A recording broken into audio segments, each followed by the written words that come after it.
Psalm 139 verse 23 says, "Know my heart, know my anxious thoughts." Yan ang hinihingi sa Diyos. Alam na naman ng Diyos lahat, di ba? So anong ibig sabihin ng know my heart, know my anxious thoughts? It only means, I'm exposing to you my anxious heart. Come and look at it. Hindi ko tinatakpan, hindi ko nilalambungan ng anumang belo para maitago ang gusto ko ikubli. Know my anxious thoughts. I'm exposing myself to you, O God. Walang takip, walang excuses, walang rationalization, walang pagdadahilan. Heto ako, tingnan niyo ako kung ano ako talaga. Therefore, the search is internal. To know your heart, to know your anxious thoughts, nasa loob. Hindi sinabi ng Psalm 139, know my deeds. Bakit po hindi pinapatingnan yung gawa? Kasi ang gawa ay pwedeng mandaya. Pero sabi niya, ang tingnan mo, yung aking puso, yung aking pag-iisip. Hindi pwedeng dayain yung nasa loob. Kaya kahit anong makeup ang isuot mo, anong ganda ng iyong damit, pag binigyan ka ng examination, ipinasok na yung mga instrumento sa kaloob-looban ng iyong bituka, malalaman na ang tunay mong kalagayan. At ganito ang hinihingi ng Psalm sa Diyos. Siyasatin niyo po ang aking kalooban. The search is internal, it is deep, it is within.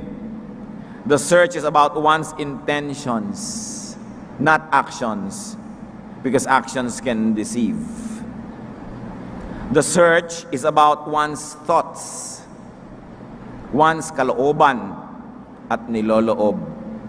At nandun ang Diyos, ang Espiritu niya sa ating kalooban, hindi pwedeng dayain. Bakit po pwedeng mandaya ang salita? Halimbawa, isa kang lalaking may asawa. Merong nagiging malapit sa iyo na isang office mate na babae.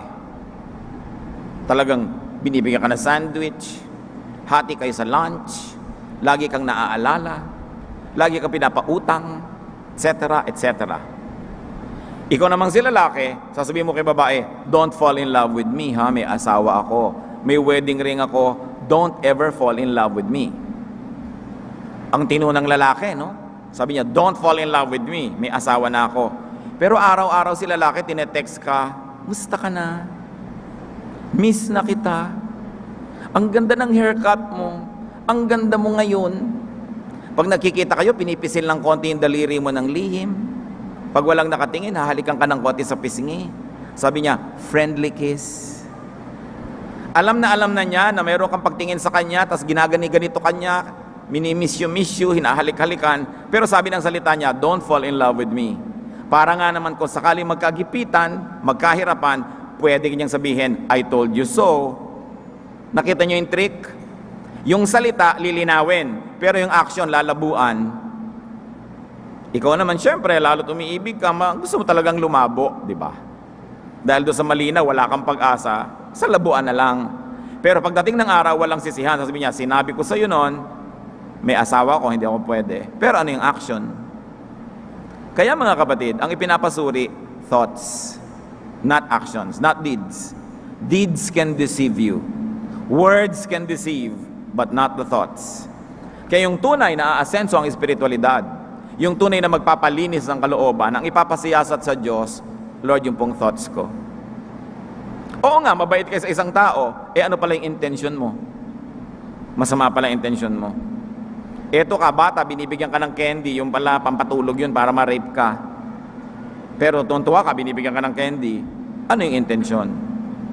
The person should allow God's instruments to probe, to see, and to hear what happens beneath the surface.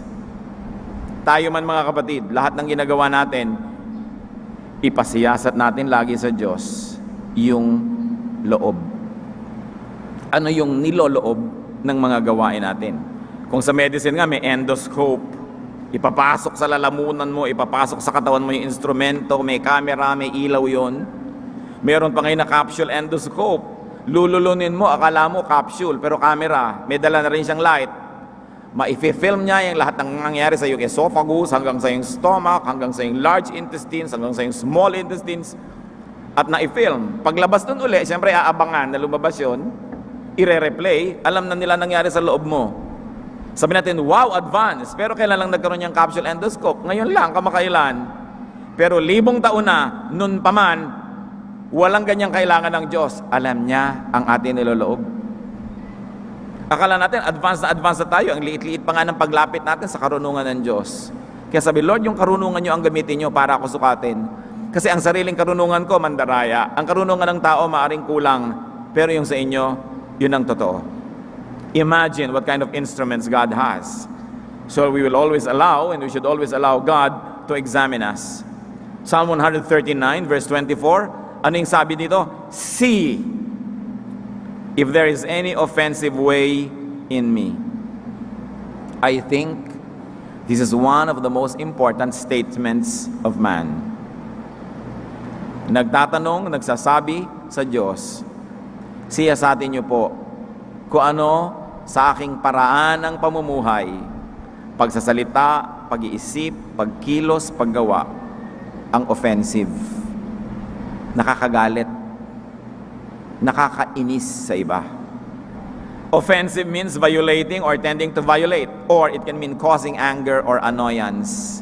Remember, an offensive way doesn't have to be a wrong way. Even a right way, a right intention can be offensive if it causes anger or annoyance. Kanino offensive? First of all, Lord, test me if there's any offensive way in me that offends you. So, first of all, is it offensive to God? Naiinis ba ang Diyos? Nagagalit ba siya? Proverbs 15:26, the Lord detests the thoughts of the wicked, but those of the pure heart are pleasing to Him. Isipin nyo ang hirap na ginagawa at binibigay natin sa Diyos. Di ba pag nakakita ka na nakasimangot, nainis ka? Or at least, nahihirapan ang loob mo, hindi ka man mainis. You are put at dis-ease. Pag nakakakita ka ng magaspang na ugali, rudeness, you are annoyed or you are angered. Pero at least, kahit galit sa'yo yung tao, pag ngumiti, tahimik ka na kasi hindi mo alam na galit sa'yo. Pero alam pa rin ng Diyos yun eh. If people put up a nice front, a smile, you're already put at ease. Pero ang Diyos, kahit anong smile ang ilagay mo sa mukha, maganda at polite na language, alam pa rin niya yung nasa puso. So do we minister to God? Or do we annoy God with our evil thoughts? Kita niya eh. May maruming toilet, isara mo yung takip, hindi mo na nakita. Mabaho, takpan mo yung ilong mo o lumayo ka, hindi mo na amoy. Pero ang Diyos is everywhere, di naamoy niya yon? God sees everything, di nakikita niya kahit may takip kasi kita niya yung nasa loob ng takip. We're talking about the heart. Kahit anong takip ang gawin mo, anong ganda sa labas, pag bulok yung nasa loob, bulok yung thoughts, we are annoying God. And we are causing anger. Because we are offensive to Him. 1 Chronicles 28:9, for the Lord searches every heart and understands every motive behind the thoughts. Kung maganda na ang ating mga action, ang next naman na project, tiyakin na maganda talaga yung thought behind it.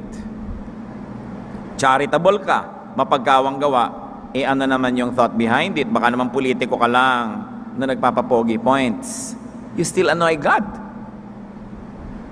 Pautang ka ng pautang sa mga kamag-anak mo para pala ma-embargo mo lahat yung mamanahin nila dahil napautangan mo na, so nakaka-annoy ka rin. Ang bait-bait mo sa isang dalaga, yung pala pinapaamo mo lang para maging biktima mo siya.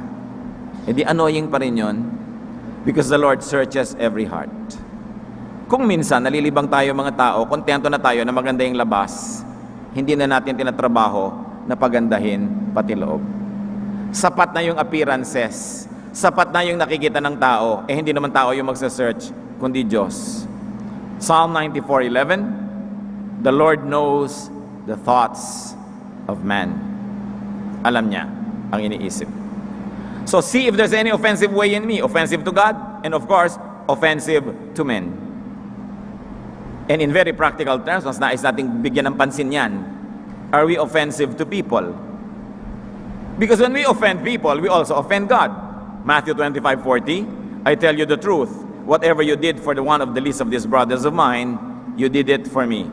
And the reverse is, whatever you did not do for the least of these brothers of mine, you did not do it for me, sabi ni Jesus. So when we offend people, we actually offend God as well. Which is the heart of the matter, as we discuss now. How do we test for offensive ways in us? Sabi kasi ng verse, see if there is any offensive way in me. So we should test for offenses we inflict on people. And this is the heart of the matter, brothers and sisters. Do we offend people? Because if we do, then there are offensive ways in us. And whenever we offend people, we also offend God. May annual test. Anong score ng ating red blood cells? Anong score ng ating chemical components sa blood? Etc. etc. Kung soul test tayo, ang tanong, how many people have we offended this year? Hindi pa tapos ang taon, pero nakakailan na kayo nang na-offend this year? How many people have we offended last year? Are we keeping scores? O ang binibilang lang natin yung mga blood sugar, cholesterol? Pag namatay naman yung katawan natin, wala na yun eh. Pero yung harm na ginagawa sa soul natin, nakaka-offend tayo.